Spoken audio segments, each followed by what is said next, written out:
Hello everyone, welcome to YouTube channel RPSC bio academy. हम जो unit discuss कर रहे थे वो थी एनिमल फिजियोलॉजी और उसके अंदर हमारा जो टॉपिक चल रहा था वो था breathing and respiration. Breathing and respiration के अंदर हम देख रहे थे मैकेनिज्म ऑफ रेस्पिरेशन और इस मैकेनिज्म के अंदर हमारा जो है 2 स्टेप्स हमने कंप्लीट कर लिए थे और आज हम स्टार्ट कर रहे हैं थर्ड स्टेप के अंदर हमने देखा था transport of gases. Exchange of gases हमारा सेकेंड पार्ट था, ट्रांसपोर्ट ऑफ गैसेस। और इस ट्रांसपोर्ट ऑफ गैसेस के अंदर हमने देखना था transport of oxygen and carbon dioxide, oxygen का ट्रांसपोर्ट एंड कार्बन डाइऑक्साइड का ट्रांसपोर्ट। और इसके अंदर ऑक्सीजन का ट्रांसपोर्ट हमने कल के लेक्चर में देख लिया था, तो आज हम पढ़ेंगे ट्रांसपोर्ट ऑफ कार्बन डाइऑक्साइड। तो आज का हमारा जो टॉपिक रहेगा वो रहेगा ट्रांसपोर्ट ऑफ कार्बन डाइऑक्साइड। ठीक है, कार्बन डाइऑक्साइड को किस तरीके से ट्रांसपोर्ट किया जा सकता है। तो सबसे पहले हम ये देखते हैं कि कार्बन डाइऑक्साइड है कहाँ पे। ये सेल के अंदर प्रेजेंट है या हम क्या कह सकते हैं टिश्यू के अंदर प्रेजेंट है कार्बन डाइऑक्साइड। तो अब ये कार्बन डाइऑक्साइड को यहाँ से कहाँ तक पहुंचाना है, हमने एल्वियोलाई तक पहुंचाना है, ताकि एल्वियोलाई से एक्सपायरेशन के थ्रू ये जो कार्बन डाइऑक्साइड है ये हमारी बॉडी से बाहर निकल जाए। तो अब इस सेल या टिश्यू से इस कार्बन डाइऑक्साइड का ट्रांसपोर्ट करना है इस एल्वियोलाई।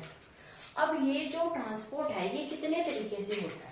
तो हमने जब ऑक्सीजन का किया था तो हमने कहा था कि ये तो 2 तरीके से हो रहा था। एक तो प्लाज्मा में घुल के, जो कि हमने देखा था 3% और 97% हीमोग्लोबिन के साथ जुड़कर हो रहा था। लेकिन यहाँ पर जो CO2 का ट्रांसपोर्ट है वो 3 तरह से होता है। पहला तो वही है प्लाज्मा के अंदर घुल के, जैसे इसने किया था ऑक्सीजन के अंदर प्लाज्मा में घुलकर हुआ था 3%, यहाँ पर प्लाज्मा में घुलकर होगा 7%। सेकेंड यहाँ पर होगा बाइकार्बोनेट आयन के रूप में। तो बाइकार्बोनेट आयन के रूप के अंदर क्या होगा, ट्रांसपोर्ट ऑफ कार्बन डाइऑक्साइड, और ये जो होगा ये होगा 70%। ठीक है। थर्ड होगा कार्बामीन हीमोग्लोबिन। कार्बामीन हीमोग्लोबिन के रूप में जो होगा ये होगा तीसरे तरीके से ट्रांसपोर्ट, और ये होगा 23% ऑफ कार्बन डाइऑक्साइड। ठीक है, तो ये 3 तरीके से जो है ट्रांसपोर्ट होता है। और अगर हम बात करें कि 100 ml ऑफ ब्लड कितनी जो है CO2 का ट्रांसपोर्ट करता है, तो वो 4 ml CO2 का ट्रांसपोर्ट करता है। कौन करता है, ब्लड 4 ml CO2 का ट्रांसपोर्ट करता है पर 100 ml ऑफ ब्लड। और हमने ऑक्सीजन के अंदर क्या देखा था कि 20 ml ऑक्सीजन का ट्रांसपोर्ट करता है 100 ml ऑफ ब्लड। लेकिन जब हम NCERT में देखते हैं तो वहां पर लिखा हुआ है कि 5 ml जो है ऑक्सीजन का ही ये क्या करता है, ट्रांसपोर्ट करता है। तो ये ऐसा कैसे हुआ, तो ये जो 20 ml वाली ये जो वैल्यू है, ये वैल्यू है कि कितना ट्रांसपोर्ट किया जा रहा है। यानी अगर हम देखें कि जो हीमोग्लोबिन है, हम मेनली हीमोग्लोबिन की बात करेंगे, तो हीमोग्लोबिन कितना ट्रांसपोर्ट कर पा रहा है, तो वो ट्रांसपोर्ट कर पा रहा है 20 ml। ठीक है, 20 ml ऑक्सीजन को वो ट्रांसपोर्ट कर पा रहा है। लेकिन उसमें से जो टिश्यूज हैं, टिश्यूज जितना भी ट्रांसपोर्ट हो रहा है उसका 25% ही यूज कर पाते हैं। यानी जितना भी ट्रांसपोर्ट होगा उसका 25% ही टिश्यूज यूज कर पाएंगे। यानी 20 का हमने क्या करना है, 25% हमने यहाँ पर करना है। तो जब 20 का 25% करेंगे तो हमें वैल्यू मिलेगी 5 ml। यानी टिश्यूज के पास कितना पहुंच रहा है, 5 ml, लेकिन ट्रांसपोर्ट कितना हो रहा है, 20 ml।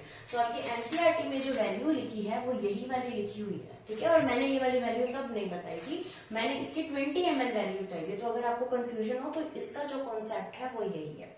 ठीक है, तो 100 ml CO2 का कितना है, CO2 4 ml ही जाती है, तो CO2 4 ml ट्रांसपोर्ट होती है और ऑक्सीजन 20 ml ट्रांसपोर्ट होती है। लेकिन इसका यूज कितना होता है, 5 ml ही यूज कर पाते हैं टिश्यूज। ठीक है, अभी हम देखते हैं अगर हम बात करें प्लाज्मा की, तो प्लाज्मा में तो नॉर्मली सॉल्यूबल फॉर्म के अंदर जो है वो CO2 चली जाएगी और सॉल्यूबल फॉर्म के अंदर ही बाद में क्या हो जाएगी, डिसोसिएट, सॉल्यूबल फॉर्म के अंदर सिंपल डिफ्यूजन से ही वापस जो है एल्वियोलाई तक पहुंच जाएगी। सिंपल यही होगा कि सोल्यूबल फॉर्म के अंदर CO2 है वो सोल्यूबल फॉर्म के अंदर प्लाज्मा में चली जाएगी, प्लाज्मा से सिंपल डिफ्यूजन के थ्रू कहाँ चली जाएगी, एल्वेलाई से, और बाहर चली जाएगी। तो ये कोई इतना इंपॉर्टेंट नहीं है, हमने यहाँ पर भी इसको कुछ खास डिस्कस किया नहीं क्योंकि ये बिल्कुल नॉर्मल सा प्रोसेस है। लेकिन हमारे लिए इंपॉर्टेंट कौन से, हमारे लिए इंपॉर्टेंट है बाइकार्बोनेट आयन और कार्बोमिनो हेमोग्लोबिन से किस तरीके से ट्रांसपोर्ट होता है। सबसे पहले हम डिस्कस करते हैं कि कैसे बाइकार्बोनेट आयन की फॉर्म में जो 70% CO2 की ट्रांसपोर्ट हो रही है वो किस तरीके से होती है।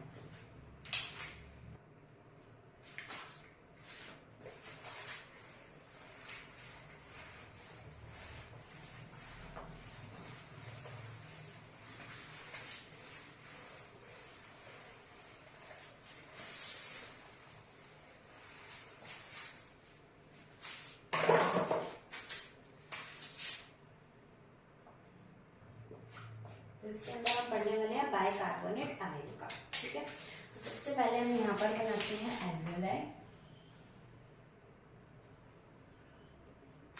इस एल्वेलाई से जा रही है ये वेन, तो ये कैपिलरी जा रही है, ये कैपिलरी इधर से कहाँ जाएगी, ये कैपिलरी इधर से सारे टिश्यूज के पास और लंग्स के पास जाते हुए वापस यहाँ पर पहुंच जाएगी।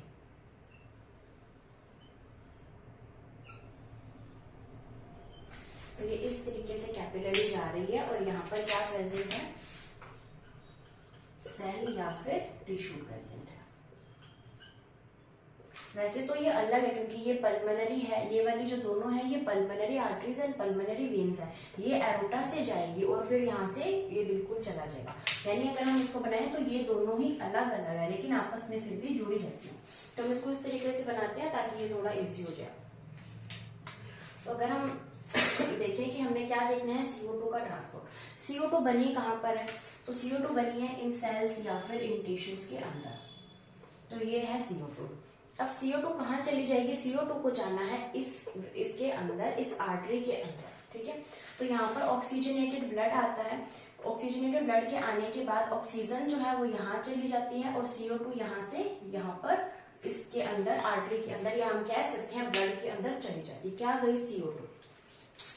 अब इस ब्लड के अंदर क्या प्रेजेंट है, इस ब्लड के अंदर प्रेजेंट है आरबीसीज। यहाँ पर क्या प्रेजेंट है, आरबीसीज प्रेजेंट है। यहाँ पर क्या प्रेजेंट है, प्लाज्मा भी प्रेजेंट है, WBC भी प्रेजेंट है, लेकिन हमारा काम आरबीसी से है। तो ये जो CO2 है ये इस आरबीसी के अंदर चली जाएगी। इसको हम इधर थोड़ा इलैबोरेट करके बनाते हैं। तो ये है हमारी आरबीसी और यहाँ पर CO2 जो है वो चली गई इस आरबीसी के अंदर। यहाँ पर क्या होगा कि आरबीसी के अंदर क्या प्रेजेंट है, वाटर प्रेजेंट है और CO2 आ चुकी है। कहाँ से आई हुई है, इन सेल या टिश्यूज के अंदर क्या आ चुकी है, CO2। अब H2O और CO2 ये दोनों मिलकर क्या बनाते हैं, H2CO3, कार्बोनिक एसिड की फॉर्मेशन होती है। और ये जो कार्बोनिक एसिड की फॉर्मेशन होती है इसके अंदर एंजाइम कौन सा काम आता है, कार्बोनिक एनहाइड्रेज, कार्बोनिक एनहाइड्रेज।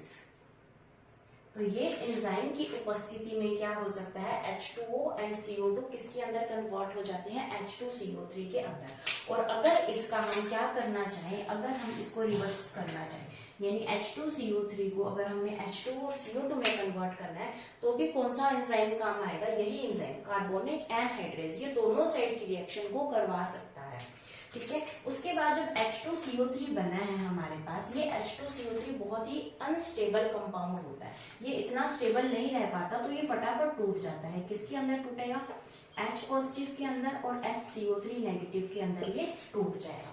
तो इन दोनों के अंदर टूट जाएगा H2CO3 बनते ही, क्योंकि ये कैसा है, ये स्टेबल कंपाउंड नहीं है। तो हमारे पास इस आरबीसी के अंदर अब क्या पड़ा है, इस आरबीसी के अंदर हमारे पास एक तो H पॉजिटिव पड़ा है और एक HCO3 पॉजिटिव पड़ा है। और यहाँ पर आसपास क्या है, यहाँ पर है ये सारी हमारी आर्टरीज कह सकते हैं, ब्लड कैपिलरी कह सकते हैं। और यहाँ पर क्या प्रेजेंट है, यहाँ पर प्रेजेंट है प्लाज्मा। यहाँ पर क्या प्रेजेंट है, सारा प्लाज्मा। अब ये जो HCO3 है ये किसके अंदर बना है, ये बना है इस आरबीसी के अंदर। तो हम थोड़ी सी आरबीसी को अगर बड़ा कर लें,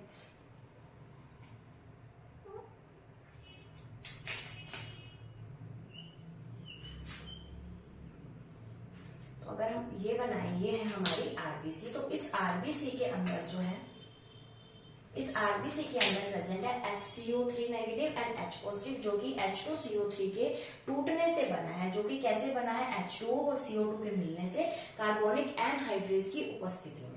तो यहाँ पर जो हमारा HCO3 नेगेटिव है, अब यहाँ पर क्या होगा कि कॉन्सेंट्रेशन जो है वो इनकी बढ़ती जाएगी, क्योंकि जैसे ही CO2 आती जाएगी वैसे ही ये जो कंपाउंड्स हैं H पॉजिटिव और HCO3 नेगेटिव बढ़ते जाएंगे, और H बढ़ता जाएगा, H पॉजिटिव बढ़ता जाएगा, और H पॉजिटिव के बढ़ने से यहाँ पर pH के अंदर ड्रास्टिक चेंज हो सकता है, क्योंकि यहाँ पर pH बढ़ेगी, फ्री आयंस की फॉर्म में pH बढ़ती है, और यहाँ पर जो HCO3 नेगेटिव है इसकी कॉन्सेंट्रेशन भी बढ़ेगी।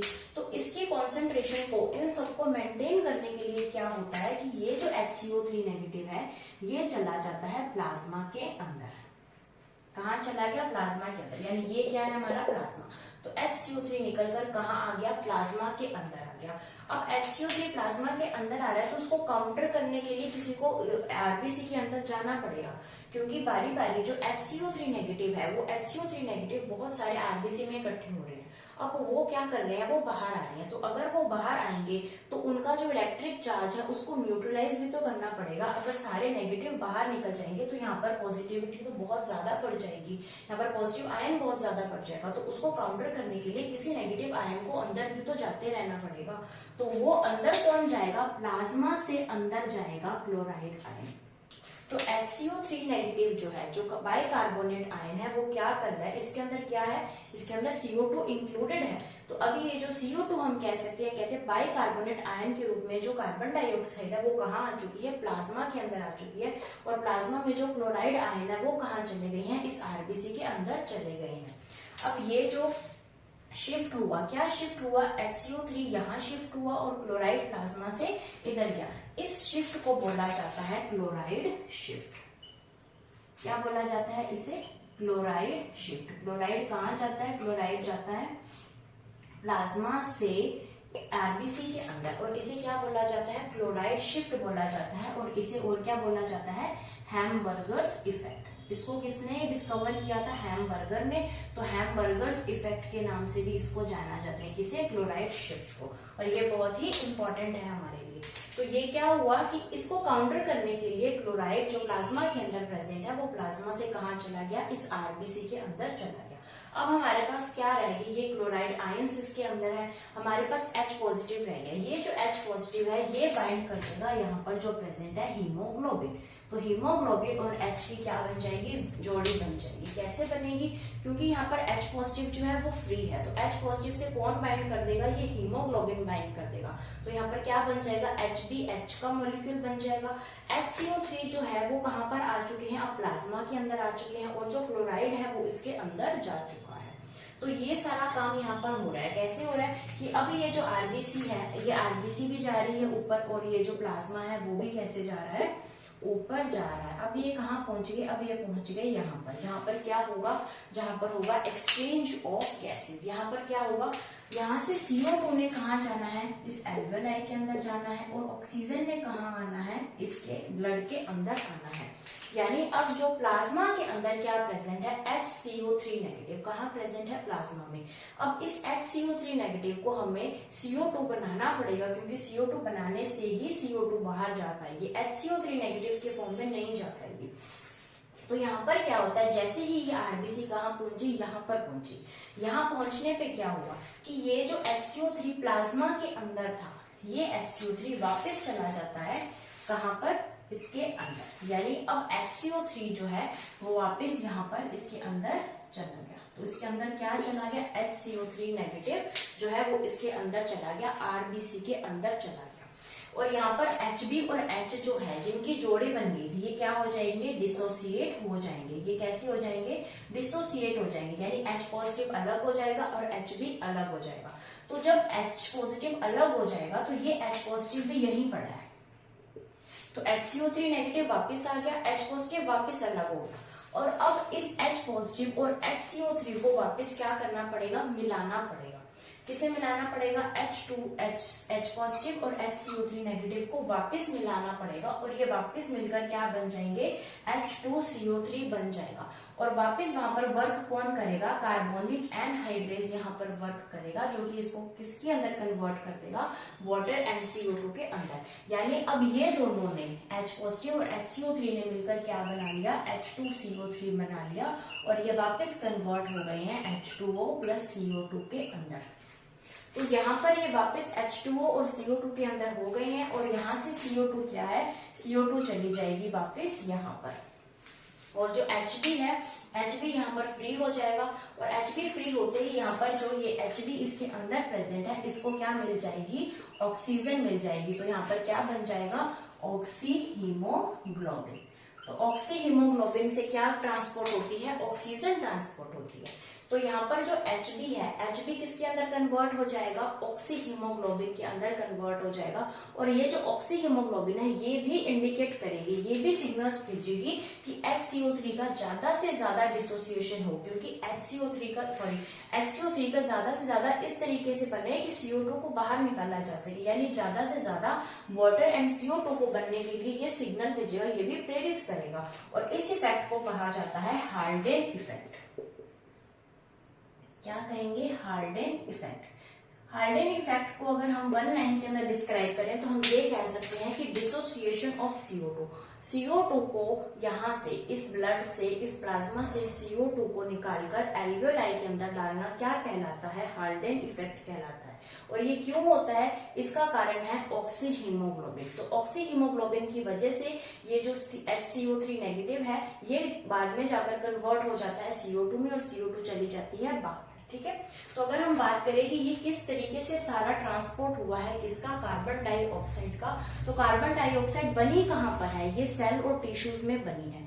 ये कार्बन डाइऑक्साइड कहाँ चलेगी, ये कार्बन डाइऑक्साइड ब्लड में चलेगी। सबसे पहले कहाँ जाएगी, प्लाज्मा में। प्लाज्मा से कहाँ जाएगी, प्लाज्मा से जाएगी ये आरबीसी के अंदर। आरबीसी में क्या प्रेजेंट है, वाटर प्रेजेंट है। तो वाटर एंड CO2 दोनों मिलकर क्या बनाएंगे, ये दोनों मिलकर बनाएंगे कार्बोनिक एसिड। किसके प्रेजेंस में, कार्बोनिक एनहाइड्रेज की प्रेजेंस में। और यहाँ पर क्या बन जाएगा, H positive and HCO3 negative, क्योंकि H2CO3 कैसा है, ये एक अनस्टेबल कंपाउंड है। तो जो HCO3 नेगेटिव है, ये HCO3 नेगेटिव की जैसे ही अमाउंट बढ़ती है, तो ये कहाँ आ जाता है, प्लाज्मा में शिफ्ट हो जाता है, और प्लाज्मा से क्लोराइड आयन इस आरबीसी में शिफ्ट हो जाता है। इसे क्या बोला जाता है, क्लोराइड शिफ्ट या फिर हैम्बर्गर्स इफेक्ट। तो इसके शिफ्ट होने के बाद क्या होगा, इसके शिफ्ट होने के बाद यहाँ पर जो H पॉजिटिव आयन है, ये किससे जुड़ जाएगा, इस हीमोग्लोबिन से जुड़ जाएगा। यानी Hb जुड़ जाएगा H से, HCO3 प्लाज्मा में आ गया, क्लोराइड इसके अंदर में आ गया, और इसी तरीके से ट्रांसपोर्ट होता होता ये कहाँ पहुंच जाएगा, इस एल्वेओलाई के पास, जहां पर क्या होना है, एक्सचेंज ऑफ गैसेस। तो यहाँ पर पहुंचने के बाद हमारे पास ये स्थिति आ जाती है कि HCO3 जो है वो तो प्लाज्मा में घूम रहा है, और जो H पॉजिटिव है वो Hb के साथ बाइंड करके घूम रहा है। तो अब इस चीज को रिवर्स किया जाएगा। रिवर्स कैसे करेंगे कि जो HCO3 नेगेटिव है, जो बाहर था, वो वापस क्या आएगा, अंदर। अब वो वापस अंदर आएगा तो उसको जुड़ने के लिए क्या चाहिए, H पॉजिटिव। और H पॉजिटिव कब इसको अवेलेबल होगा, जब Hb और H की दोस्ती टूटेगी।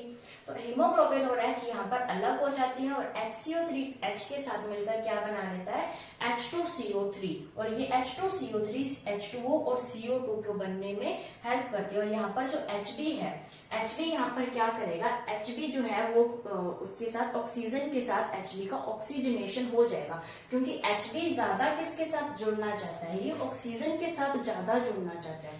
तो इसको भी तो यहाँ पर प्रॉफिट हो रहा था कि इसको ऑक्सीजन मिल रही थी जुड़ने के लिए, तो ये ऑक्सीजन से जुड़ने के लिए भी इससे क्या करेगा, टूटेगा, और इसके टूटने से ही यहाँ पर क्या बनेगा, H2CO3, और जो बाद में किसकी फॉर्मेशन हो जाएगी, CO2 की फॉर्मेशन हो जाएगी। और यहाँ पर इसको ऑक्सीजन मिल रही थी, क्योंकि यहाँ पर पार्शियल प्रेशर ऑफ ऑक्सीजन यहाँ पर क्या हो जाएगा, बढ़ जाएगा। हमने डिस्कस किया था कि एक्सचेंज सिर्फ तभी हो सकता है जब पार्शियल प्रेशर में डिफरेंस हो। गैस हमेशा हाई पार्शियल प्रेशर से लो पार्शियल प्रेशर की तरफ मूव करती है। तो यहाँ पर जो है CO2 यहाँ से मूव कर जाएगी इस एल्वेओलाई के अंदर, और इस एल्वेओलाई से ऑक्सीजन जो है वो यहाँ मूव कर जाएगी, जिसकी वजह से जो है ऑक्सीजनेशन ऑफ हीमोग्लोबिन हो जाएगा, और फिर यहाँ तक वापस क्या होगा, ट्रांसपोर्ट ऑफ हीमोग्लोबिन, और यहाँ से क्या होगा, ट्रांसपोर्ट ऑफ CO2, किसके द्वारा, ये हीमोग्लोबिन की हेल्प के द्वारा। और इस इफेक्ट को, इसके बनने से क्या हुआ, Hb4O2 के बनने से, ऑक्सी हीमोग्लोबिन के बनने से ज्यादा से ज्यादा यहाँ पर क्या हुआ, ये टूटे और ज्यादा से ज्यादा CO2 बनी जो कि बाहर चलेगी। इस इफेक्ट को हेल्डेन इफेक्ट बोला जाता है। तो ये देखा हमने transport of CO2 by the formation of bicarbonate ion.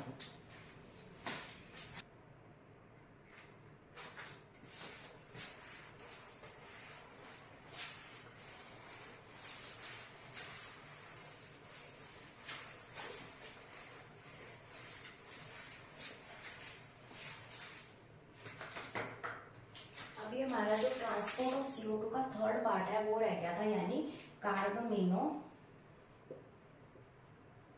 Hb के द्वारा किसका ट्रांसपोर्ट होना, CO2 का ट्रांसपोर्ट होना। और ये कितने परसेंट होता है, 23% यहाँ पर ट्रांसफर देखने को मिलता है, ट्रांसपोर्ट होता है। ये कैसे होता है कि हमारे जो ब्लड है उसके अंदर कौन सा कंपाउंड बनता है, HbNH2।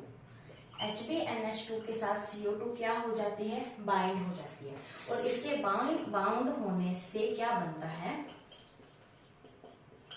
HbNH तो इसके बाइंड होने से ये कंपाउंड बनता है, और इसका नाम ही क्या है, कार्ब अमीनो हीमोग्लोबिन। यही है कार्ब अमीनो हीमोग्लोबिन, और ये कार्ब अमीनो हीमोग्लोबिन इसी तरीके से ट्रांसपोर्ट होता है, और जैसे ही ये एल्वेओलाई के पास पहुंच जाएगा तो ये क्या करेगा, ये यहाँ से डिसोसिएट हो जाएगा। ये बहुत इजीली बनता है और बहुत इजीली क्या हो जाता है, डिसोसिएट हो जाता है। इसके लिए कोई स्पेशल मैकेनिज्म की जरूरत नहीं है। तो इस तरीके से भी CO2 का जो ट्रांसपोर्ट है वो हमारी बॉडी में देखने को मिलता है। तो ये कोई खास इंपॉर्टेंट नहीं है, बस हमें ये नाम याद होना चाहिए, कार्ब अमीनो हीमोग्लोबिन, और ये कितने परसेंट ट्रांसपोर्ट करता है, 23% ट्रांसपोर्ट करता है। तो इसके बारे में हमने पढ़ा, यानी अब हमने हमारा थर्ड मैकेनिज्म का जो थर्ड प्रोसेस है, क्या प्रोसेस है कि ट्रांसपोर्ट ऑफ गैसेस, वो हमने कंप्लीट कर लिया। अब हम चलते हैं इस मैकेनिज्म के फोर्थ स्टेप की तरफ।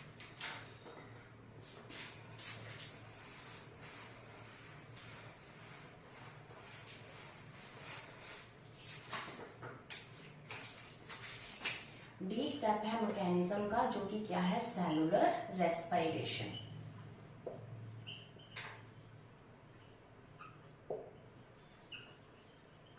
अगर हम बात करें सेलुलर रेस्पिरेशन की, तो सेलुलर रेस्पिरेशन के अंदर 3 स्टेप्स आते हैं। इसके अंदर क्या होता है कि अब जो ऑक्सीजन है वो ऑक्सीजन पहुंच चुकी है सेल या टिश्यू के बाद।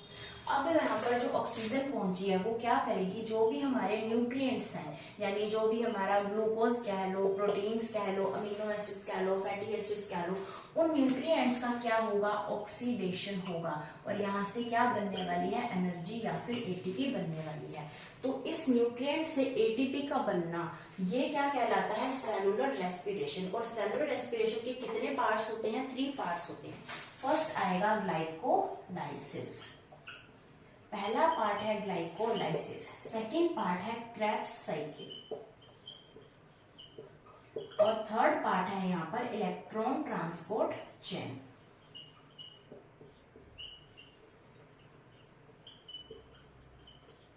तो इन 3 प्रोसेस से क्या बनती है, एटीपी की फॉर्मेशन होती है। और ये जो तीनों प्रोसेस है वो आप जो है प्लांट फिजियोलॉजी के अंदर पढ़ चुके हैं। तो प्लांट फिजियोलॉजी में अंकुश सर के द्वारा आपको ये तीनों के तीनों प्रोसेसेस पढ़ाए जा चुके हैं। तो अब हम शिफ्ट करते हैं हमारा जो अगला मैकेनिज्म, इस मैकेनिज्म का जो नेक्स्ट पार्ट है, जो कि रेगुलेशन, यानी हमारी यहाँ पर एटीपी अब क्या हो चुकी है, बन चुकी है, जो कि हम आपने देख लिया उस लेक्चर्स के अंदर। तो एटीपी के बनने के बाद अब क्या होगा कि यहाँ पर जो मेटाबॉलिज्म से, इन सेल के मेटाबॉलिज्म से जो वेस्ट निकला है, उनका वेस्ट क्या निकला है, CO2 निकला है। तो अब इस CO2 को हमने क्या कर दिया, ट्रांसपोर्ट भी करवा दिया वापस। और अब हम देखेंगे कि इस रेस्पिरेशन का जो रेगुलेशन है वो हमारी बॉडी में किस तरीके से होता है।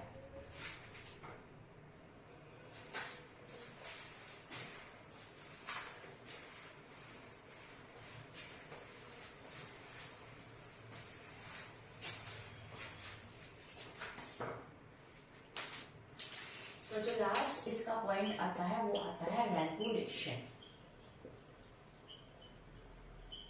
किसका रेगुलेशन देखना है हमने, रेस्पिरेशन का रेगुलेशन हमारी बॉडी में किस तरीके से होता है।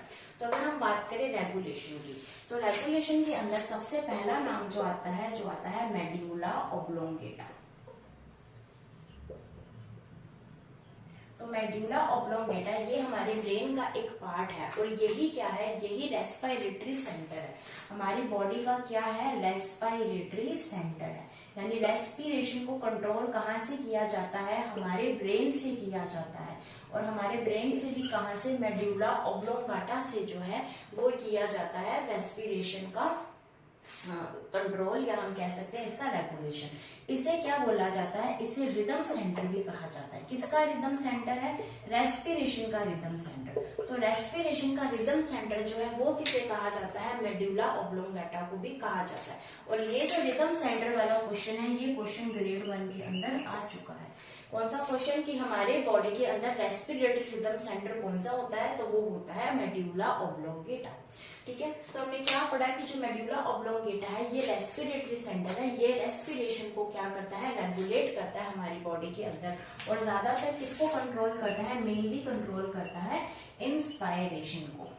किसे कंट्रोल करेगा, इंस्पायरेशन को कंट्रोल करता है। उसके अलावा सेकेंड यहाँ पर आता है पोन्स। पोन्स भी हमारे जो ब्रेन है उसका एक पार्ट होता है। और पोन्स को क्या बोला जाता है, न्यूमोटॉक्सिक सेंटर कहा जाता है। तो हमारे ब्रेन के अंदर न्यूमोटॉक्सिक सेंटर कौन सा है, न्यूमोटॉक्सिक सेंटर बोला जाता है पोन्स को। तो पोन्स क्या है, न्यूमोटॉक्सिक सेंटर है। ये क्या करता है, ये इसके थ्रू, पोन्स मेड्यूला ऑब्लोंगेटा के थ्रू इंस्पायरेशन और एक्सपायरेशन दोनों को क्या करता है, रेगुलेट करता है। मेनली अगर हम रेस्पिरेशन सेंटर की बात करें तो वो कौन है, मेड्यूला ऑब्लोंगेटा। लेकिन हम कहें कि नहीं, हमें रेस्पिरेटरी सेंटर नहीं, न्यूरोटॉक्सिक सेंटर बताओ, न्यूमोटॉक्सिक, तो वो कौन सा आ जाएगा, पोन्स आ जाएगा।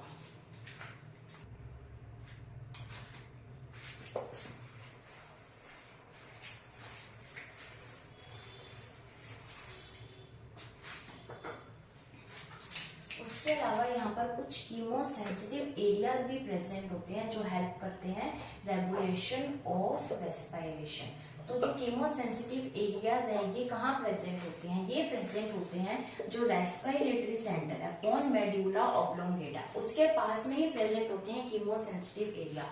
और ये जो एरियाज होते हैं ये सेंसिटिव तो हैं, लेकिन किसके प्रति सेंसिटिव है, तो ये सेंसिटिव है CO2 और H पॉजिटिव की कॉन्सेंट्रेशन को लेकर।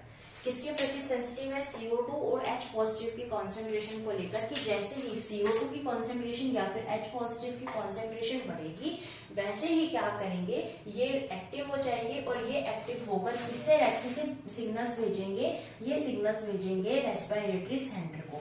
और रेस्पिरेटरी सेंटर के पास सिग्नल पहुंचने से क्या हो जाएगा, यहाँ पर एक्सपायरेशन। और एक्सपायरेशन होने से जो एक्सेस के अंदर CO2 बॉडी के अंदर है वो बॉडी से क्या निकल जाएगी, बाहर निकल जाएगी। तो इनको एलिमिनेट करने के लिए यहाँ पर क्या प्रेजेंट है, कीमोसेंसिटिव एरियाज प्रेजेंट है, इस रेस्पिरेटरी सेंटर के बिल्कुल पास ही प्रेजेंट है। तो जैसे ही इनको पता लग जाता है कि CO2 और H पॉजिटिव की कंसेंट्रेशन हमारी बॉडी में ज्यादा हो गई है, तो इनको एलिमिनेट करने के लिए ये सिग्नल भेजेंगे रेस्पिरेटरी सेंटर को, जो कि क्या करवा देगा, एक्सपायरेशन के थ्रू इनको एलिमिनेट करवा देगा। और कुछ यहाँ पर प्रेजेंट होते हैं रिसेप्टर्स, ये भी किसके अंदर हेल्प करते हैं, रेगुलेशन के अंदर हेल्प करते हैं। तो रिसेप्टर्स कैसे हेल्प करते हैं, ये रिसेप्टर्स प्रेजेंट होते हैं आर्टिक आर्क पर एंड कार्डियक आर्टरी पर।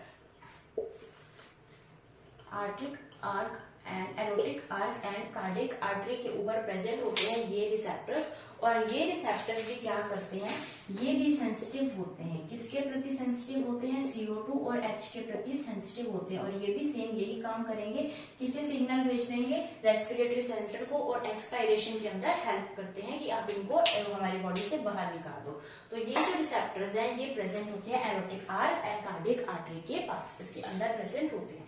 तो ऐसे हो जाता है रेगुलेशन। 4 तरीके हमने पढ़े कि कैसे मेड्यूला ऑब्लोंगेटा से होता है, कैसे पोन्स हेल्प करता है, कैसे कीमोसेंसिटिव एरियाज भी हमारी बॉडी में प्रेजेंट है, और कुछ रिसेप्टर्स भी हमारी बॉडी के अंदर प्रेजेंट है। इसके अलावा भी एक रिफ्लेक्स सेक्शन है, अब हम उसे पढ़ते हैं।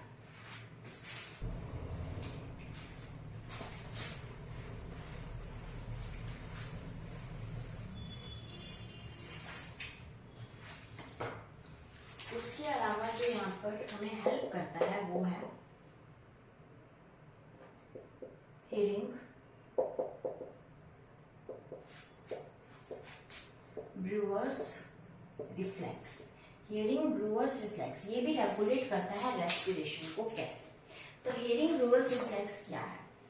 ये है कि जो हमारी ब्रोंकस है और ब्रोंकियोल्स है, ब्रोंकस एंड ब्रोंकियोल्स, तो इन ब्रोंकस एंड ब्रोंकियोल्स के ऊपर पाए जाते हैं रिसेप्टर्स। कौन से रिसेप्टर्स पाए जाते हैं? स्ट्रेच रिसेप्टर्स पाए जाते हैं। कौन से रिसेप्टर्स? स्ट्रेच रिसेप्टर्स पाए जाते हैं। तो ये जो स्ट्रेस रिसेप्टर्स हैं ये इनएक्टिव रहते हैं नॉर्मली। एक नॉर्मल पर्सन में आज के टाइम पे ये कैसे रहेंगे? अभी अगर मैं कहूं तो ये क्या रहेंगे? इनएक्टिव रहेंगे, ये अभी एक्टिव नहीं है। तो ये प्रोसेस हमेशा तो नहीं चलता रहेगा, ये कब जब कोई एक ऐसी कंडीशन आएगी तब ये रिफ्लेक्स जो है वो काम करेगा। तो ब्रोंकस एंड ब्रोंकियोल्स के अंदर स्ट्रेच रिसेप्टर्स होते हैं जो कि नॉर्मली कैसे होते हैं? इनएक्टिव होते हैं।